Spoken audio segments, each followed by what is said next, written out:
Hello everyone, welcome back. You're watching Empyrion Galactic Survival episode 213. I'm Enigmius and today it's kind of an update video.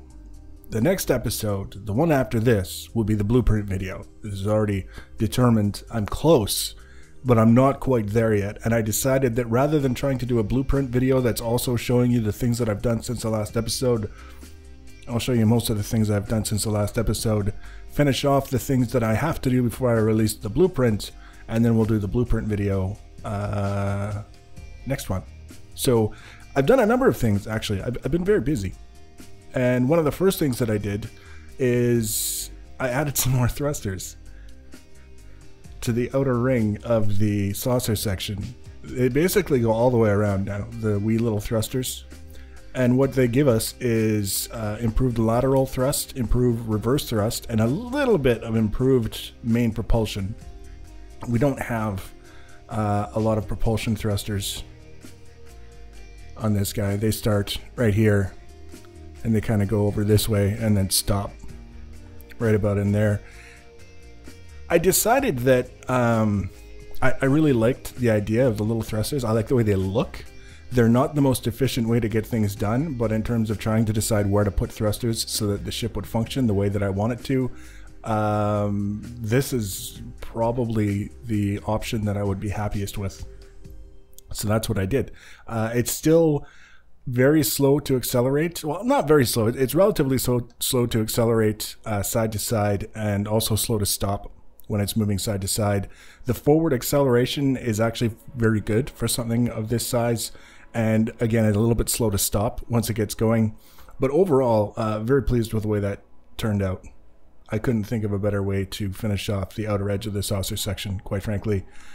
I also spent a little bit of time inside working on structure to make the gravity generators a little bit more interesting.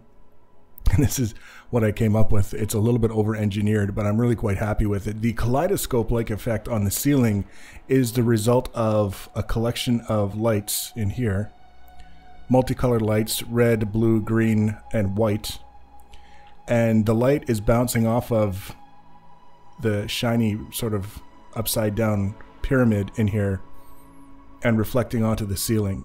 If a person was looking at that and saying, geez, that's god-awful, looks like a painter barfed all over the ceiling, they can just change the color of the lights inside. Very quick and easy. They can do basically whatever they want.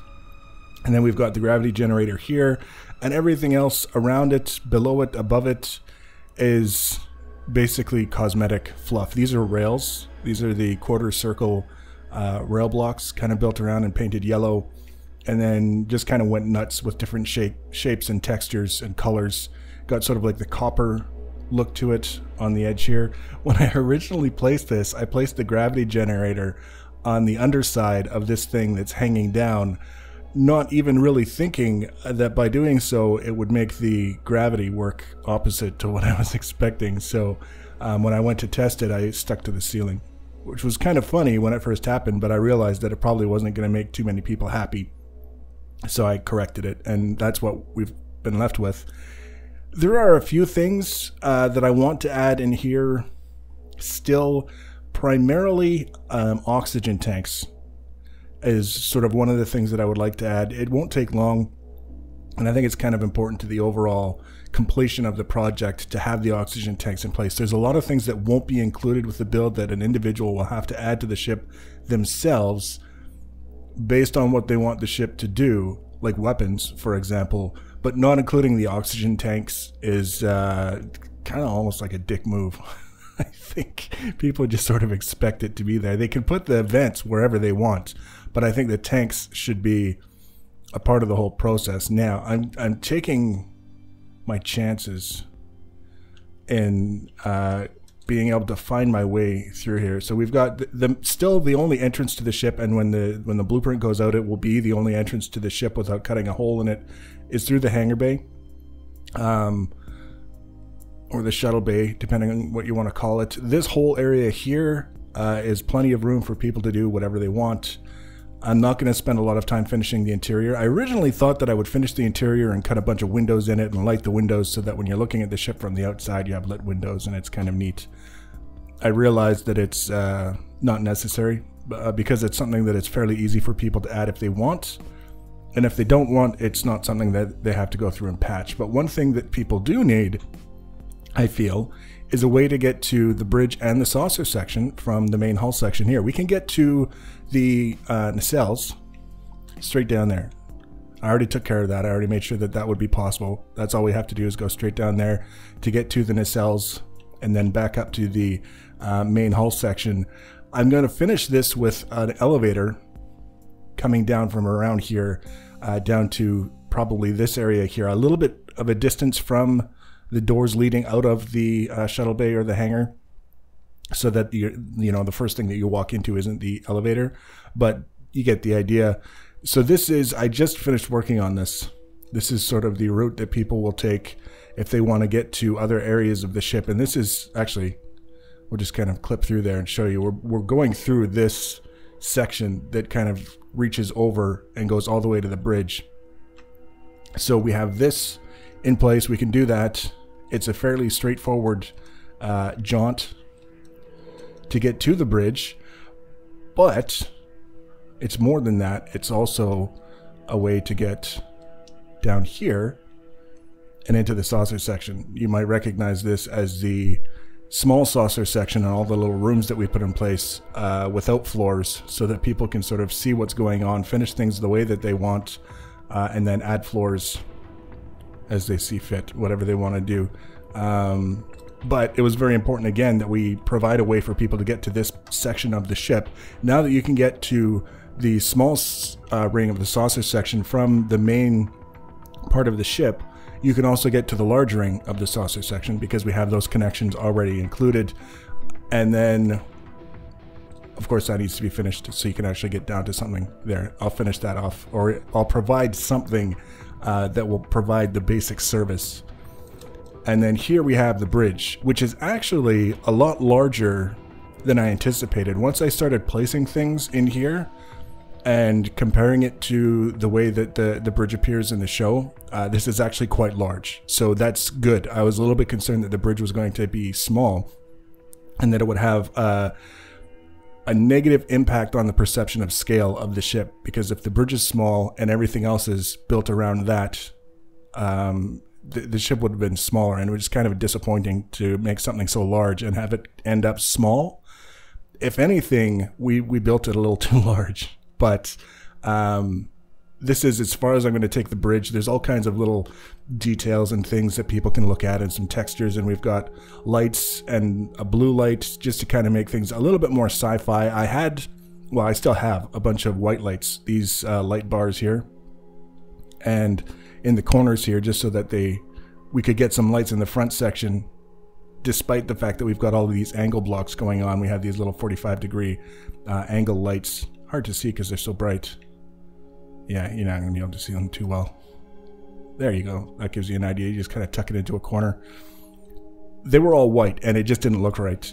So by adding that and making it blue, everything sort of turned out, and I'm sort of happy with it. The other thing that I wanted to do, very important, it's been bugging me for the longest time. I moved, obviously, the cockpit. This is the main cockpit. It's the only one that's going to come with the ship. If people want to add more, they can, but I won't be the one who does it. I had to move the core because it was basically sitting out in empty space right where the cockpit was, in between the saucer sections, and that obviously wasn't going to cut it. So I moved the core. Now it's in this little armored glass structure with these strange things sticking out of the wall supporting it. We've got glass here, armored glass, and we've got crazy things going on inside with the blue texture on the Borg-like lighting.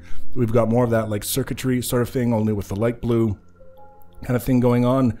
And I've been working on finishing the interior walls, just kind of smoothing them out. I still have to get obviously this area here and the rest of this wall, and then this particular section of the ship will be done. I'm thinking of putting the warp drive in here as well, because we don't have a warp drive in the ship yet, and seems like kind of an important thing. If we don't put it here, one of the options that we have is to put it all the way down under here somewhere, sort of tuck it in behind where these thrusters are, and then build over it, do whatever we want.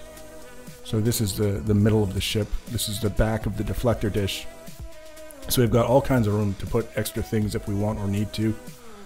And then we've got all this stuff here. So that's the beginning and the end of the things that I've been working on. But as you can see, between all of the thrusters around the outer ring, the details for the gravity generator, and the section with the core underneath the bridge, and then finishing off the structural elements so that we can actually get around to all of the different components of the ship without having to leave the ship, go somewhere else, cut a hole in it, and then cheat our way in that way. It's been very busy. So just to kind of summarize what's left so you have an idea, we're going to put the elevator in here so that we can get up to that section and move to the bridge and the saucer section. We're going to do something about the connection so that you can go to the saucer section. Right now it's just sort of that drop off. We'll kind of sort that out a little bit. And then I want to do a little bit more detailing in various different places, add the oxygen tanks, and just kind of do a once over to make sure that I haven't forgotten anything critical and that everything looks the way I would expect it to look.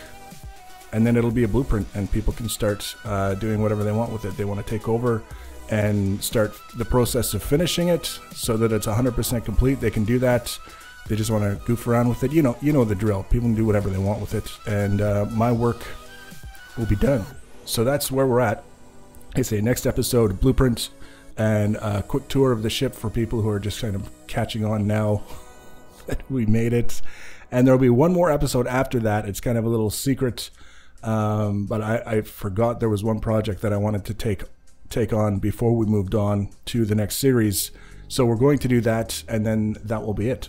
So if you want to be notified about the next and future episodes in this series, the last 2, and then the series that follow, the easiest way to do that is to subscribe to my channel or follow me on social media. Links for social media are always in the information section below the video. Feel free to leave your comments and feedback. Thanks for watching, guys, and take care.